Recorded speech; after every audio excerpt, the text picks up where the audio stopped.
Selama gerakan hanya hidup dari sebuah masa lalu, ya kapok lah. Besok-besok gak usah ada lagi lah 212. Berbandar. Dalam analisis narasi khilafah dalam lingkar 212, beberapa poin yang saya ingin analisis gitu ya. Yang pertama, FPI masih menjadi sebuah motor ideologis. Narasi syariat total, ya, amar ma'ruf nahi mungkar, dan negara ideal. Ini masih tetap hidup, masih eksis. Kemudian yang kedua, simpatisan 212 sangat dekat dengan wacana khilafah.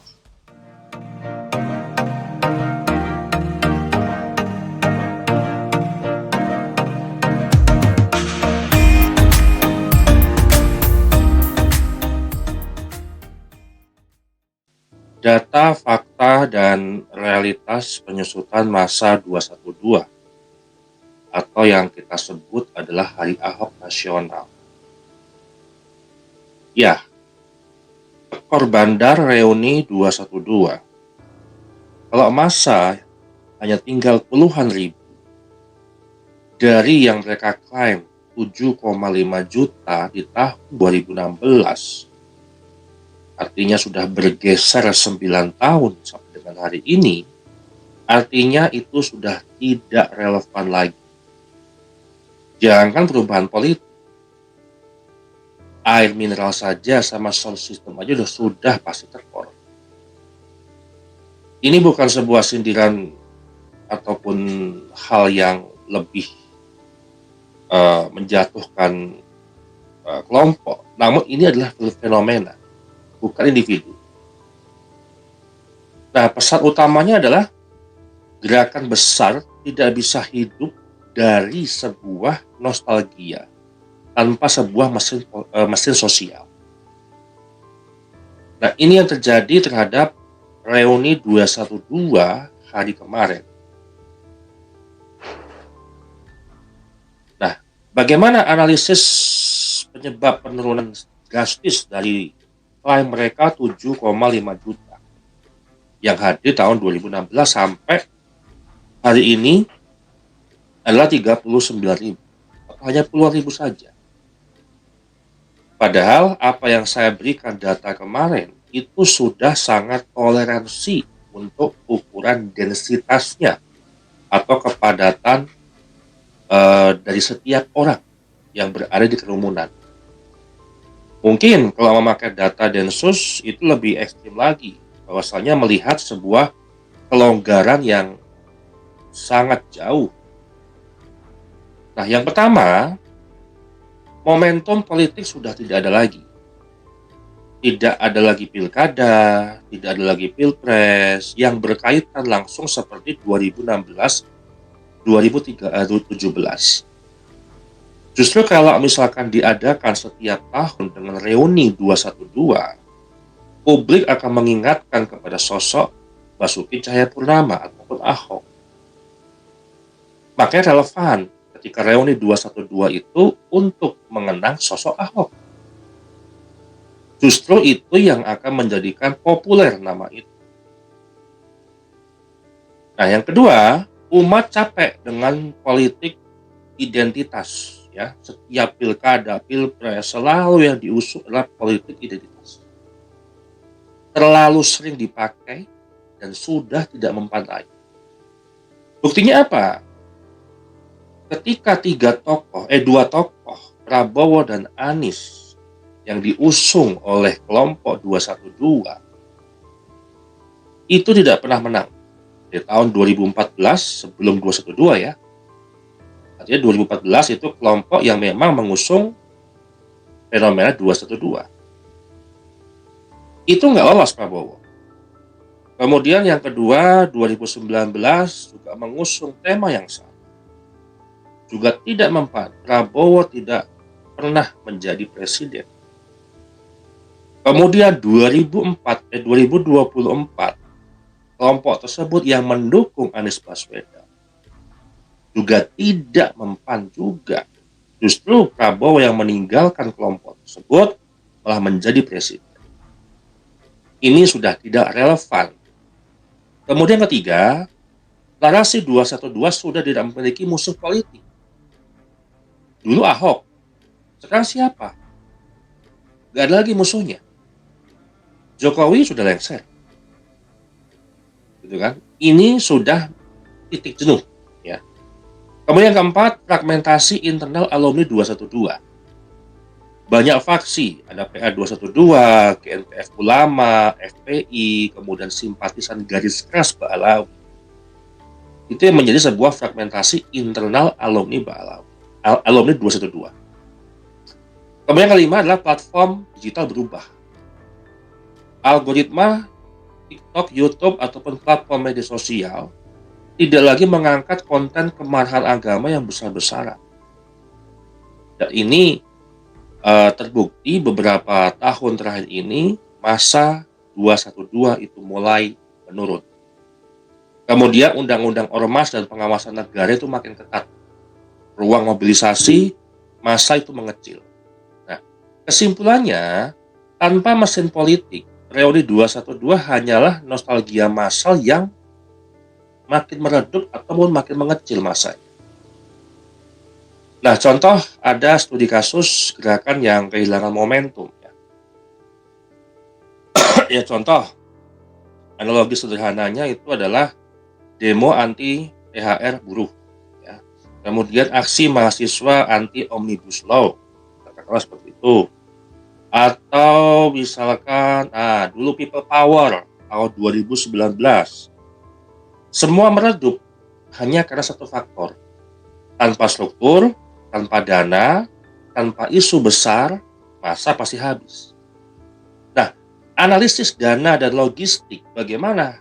Kenapa saya bilang judulnya ini tekor bandar. Nah, yang pertama adalah bagaimana kita menghitung sewa panggung dan sound system. Misalkan 60 sampai berapa tuh? 100 juta misalkan.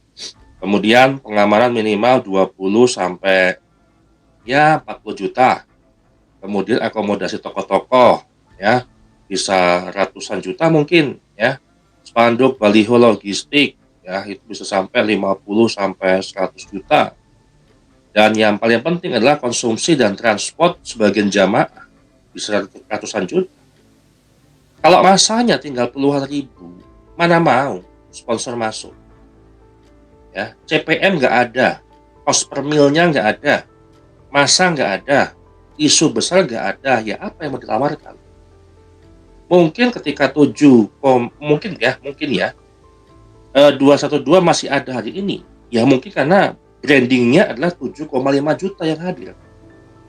Padahal kalau dihitung dari kepadatan kerumunan, dari levelnya longgar, katakanlah, karena itu bukan di suatu ruangan tertutup, ruangan yang bebas, ya, menggunakan akses jalan, trotoar, atau tempat parkiran, ya, dari Jalan Tamrin, Jalan Bundaran HI, menuju Monas, Patung Kuda, dan seterusnya. Itu kan tidak ada keterbatasan tempat. Jadi ada sebuah metode di dalam kita melihat pakai dengan crowded identity. Ya, analisis kerumunan kepadatan kerumunan. Kalau misalkan kepolisian itu memakai standar misalkan longgar hanya 0,5 orang per meter persegi, itu realistisnya adalah 800 sampai 900 ribu orang. Kalau saya menggunakan analisis yang masih ada toleransi lah, wajar tapi toleransi masih ada, itu menggunakan 1,5 orang per meter persegi. Dan hasilnya tidak sampai 3 juta, hanya 2,8 juta itu maksimal.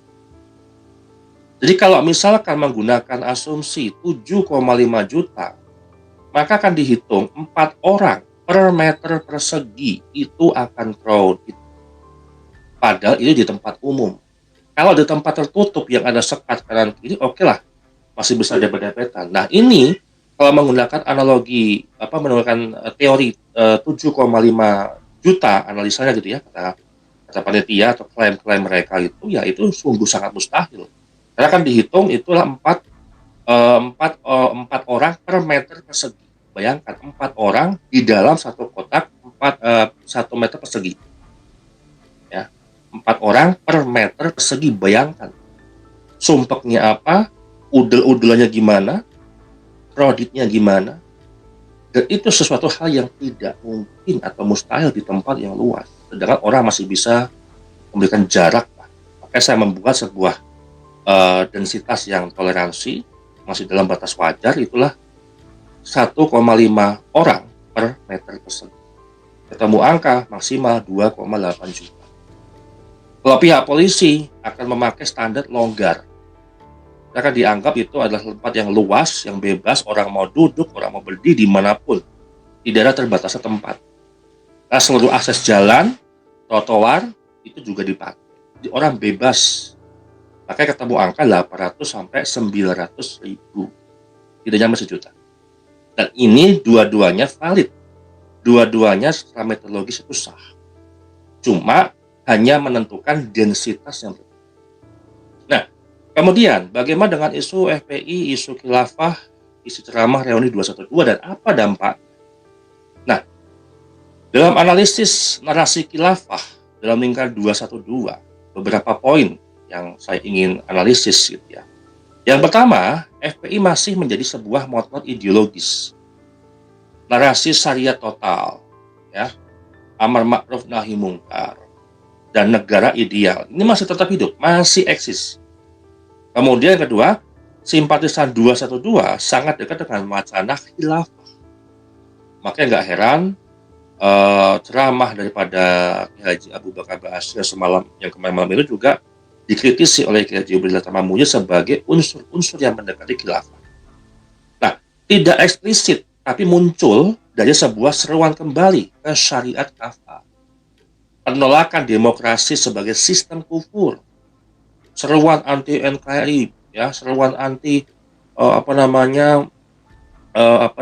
anti korupsi katakanlah. NKRI harus bersyariat. Nah, inilah yang tidak bisa relevan dengan ideologi Pancasila. Yang ketiga, analisis sosiologi agama. Gerakan identitas membutuhkan sebuah musuh bersama.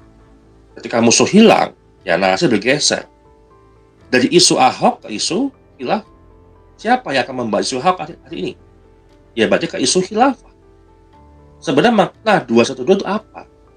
Yang hadir ke situ juga tahu nggak, paham nggak arah tujuan daripada ceramah-ceramah yang ada di yang ada di reuni 212.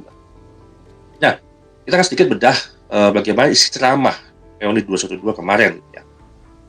Ini rangkuman-rangkuman yang saya ambil secara objektif ya. Nah, di situ menyebutkan ada sebuah narasi nostalgia kejayaan 212 2016 yang lalu yang mereka klaim itu sukses sebagai apa? Sebagai lautan massa 7,5 juta manusia hadir ya, sholat Jumat berjamaah gitu kan, dan bahkan panitia pun juga berkeinginan untuk menjadikan usulan tanggal 2 Desember sebagai hari libur nasional. Nah, relevannya apa? Urgensinya apa? Kemudian keluhan tentang kriminalisasi ulama, yang itu mulu yang diulang. Seruan agar umat tetap bersatu di bawah payung 212. Umat yang mana? Ya, NU atau bukan? Kemudian seruan anti liberal, anti sekuler, anti diktator. Kemudian isyarat bahwa 212 harus jadi gerakan politik kembali. Yang untung siapa? Ya elit mereka yang untung, tapi mengorbankan umat atas nama reuni 212, atas nama ukhuwah Islamiyah, atas nama kebersamaan, atas nama umat Islam. Nah, beberapa ceramah menyinggung ide syariat sebagai solusi negara. Tidak akan bisa, nggak relevan dengan Pancasila. Makanya ideologi Ba'alam itu belum selesai hari ini dengan Pancasila. Belum bersinergi, belum menyatu dengan Pancasila. Nah, analisisnya adalah isi ceramah tetap sama seperti 6 tahun terakhir. Tidak ada inovasi yang naratif. Narasinya itu aja, nggak berkembang menyesuaikan dengan isu, sedangkan masyarakat pun sudah jenuh. Narasi kemudian recycling, tidak bisa lagi menarik generasi Z ataupun generasi Alpha. Mereka lebih percaya data, bukan emosi.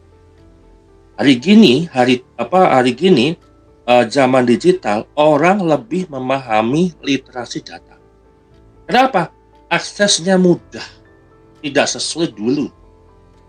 Kita bisa mendapatkan informasi apapun dengan literasi digital, dengan kemudahan zaman. Sudah nggak berpengaruh kalau hanya klaim-klaim sebuah emosional, klaim-klaim yang tidak relevan, kemudian mengkritik keilmuan dengan framing, dengan emosi, dengan interpretasi sentimen dan seterusnya. Udah nggak relevan. Masyarakat Gen Z dan Gen Alpha ini sudah berkembang, otaknya sudah multi digital, udah nggak percaya lagi dengan hanya melalui klaim. Kalau ada klaim, mana bukti datanya mana? Nah, bagaimana analisis dampak politik reuni 212? Pengaruh elektoral 2024 sudah sangat kecil. Ya terbukti ya, yang mendukung Anies Baswedan juga kecil dan akhirnya kalah, ya kan? Kemudian tidak ada partai besar yang mau terbuka untuk mendukung. Pemerintah Prabowo Gibran tidak memberi ruang mobilisasi identitas yang ekstrim, karena akan membuka luka lama. Ya memang Prabowo sendiri sadari dulu pernah juga berafiliasi dengan kelompok 212. Dan publik sudah tidak tertarik dengan konflik berbasis agama. Sudah sangat cerdas. Makanya kalau kelompok 212 ataupun Mbak Alawi ingin memframing di media sosial, itu sudah nggak efek. Masyarakat sudah cerdas dengan sendirinya. Ya, kenapa? Ya, karena efek daripada sebuah permasalahan yang hanya mereka menjawab, yang hanya mereka sodorkan dengan emosional, tidak menjawab secara substansi. Ini masalahnya. Hanya Gen Z ataupun Gen Alpha berpindah haluan, kalau ada klaim, ya mana buktinya? Nah, reuni 212 kini lebih mirip arisan politik daripada gerakan politik. Sudah melemah. Nah, kemudian bagaimana isu-isu Balawi yang merubah sosial keumatan dan bagaimana prediksi masa depan reuni 212? Yang pertama, isu-isu Balawi dampaknya pada narasi 212 itu apa? Ya, yang pertama pertikaian internal soal nasab, membuat sebagian kelompok Balawi kehilangan moral authority di depan umat. Kemudian kedua, isu elitisme keagamaan, muncul narasi keturunan versus kapasitas keilmuan. Banyak jamaah menolak otoritas keagamaan berbasis nasab keturunan. Banyak menolak, ya, keilmuan lebih diutamakan daripada sebuah klaim keturunan. Kemudian keterbelahan Ba'alawi sendiri melemahkan Front 212. Dahulu tokoh Ba'alawi memainkan peran besar dalam legitimasi 212. Sekarang legitimasi itu pecah, berimbas ke 212. Kesimpulannya, jika rumah yang mengklaim paling suci sedang retak internalnya, jamaah di bawahnya pun pasti akan terpecah. Nah, ini ada studi kasus gerakan identitas yang mati pelan-pelan yang kita ambil dari analisis internasional. Mesir katakanlah, Ikhwanul Muslimin itu turun drastis. Malaysia, PAS melemah di kota besar. Pakistan, Jamaat Islami tidak punya massa urban lagi. Poinnya apa? Gerakan agama politis hanya kuat saat ada krisis besar. Mungkin itu beruntung ketika ada isu Ahok tahun 2016 yang mungkin beruntung juga Anies Baswedan menjadi gubernur DKI. Kalau memang Anies Baswedan itu favorit dan mempunyai kapasitas sebagai gubernur, harusnya terpilih 2 periode. Kan jarang gubernur DKI yang 2 periode, kecuali Sutioso gitu ya. Dan kemudian setelah krisis hilang, ya mereka pasti menyusut. Ya, makanya nggak heran kalau misalkan mereka klaim 7,5 juta yang sekarang hanya drastis turun menjadi 39.000 atau puluhan ribu saja. Nah, bagaimana saya sedikit memberikan interpretasi kepada reuni 212 dan prediksinya ya sampai dengan tahun 2030. 2026 masa itu tahun depan itu akan menyusut lagi. Nah, kisarannya antara 10.000 sampai 20.000 saja. Kemudian 2027 bisa tinggal 5 ribuan. Dan hanya sebuah acara simbolis saja. Ya kalau 5 ribuan ya nggak perlu di Monas. Mungkin hanya tempat di markas syariah atau mungkin bisa di Rabitul Awiyah. Kemudian 2030 berpotensi hanya jadi upacara nostalgia seperti reuni kampus. Dan itu akan mengenang tahun 2016 ketika menurunkan. Jadi teman-teman, kesimpulannya, kalau mau mengulangi kejayaan 2016, bukan tambah acara, bukan, tapi bangun ulang narasinya. Ya, jangan pakai itu mulu. Dan juga jangan recycling, tapi narasi baru yang membuat masa itu bergerak. Ini saran aja dari saya. Nah, umat sekarang bukan butuh sebuah panggung, tapi sebuah data, kejujuran, dan kualitas tokoh. Kalau mereka punya narasi baru, new branding katakanlah untuk 212, ya masyarakat tidak butuh itu sebuah panggung, tapi data ada nggak, kejujurannya ada atau enggak, dan kualitas tokoh seperti apa. Selama gerakan hanya hidup dari sebuah masa lalu, ya kapok lah. Besok-besok gak usah ada lagi lah 212. Tekor bandar. Yakin makin tekor. Demikian dari saya. Terima kasih.